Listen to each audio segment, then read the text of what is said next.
Before beginning assembly of your office chair, make sure you have all your parts and hardware. Starting with the base and casters, begin by flipping the base upside down. Then, firmly press in each caster until you hear a click.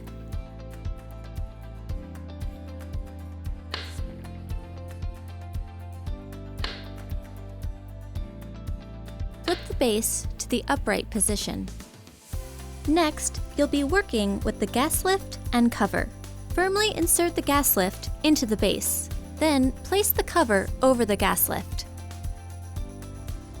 Firmly place your seat onto the gas lift.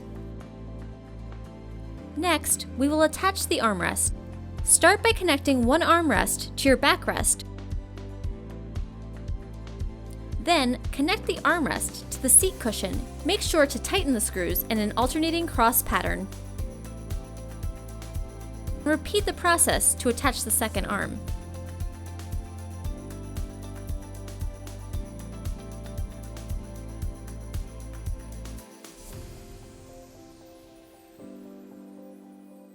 Your final step of assembly is to sit on your new chair to firmly engage the mechanism onto the gas lift. You're now ready to enjoy your new office chair.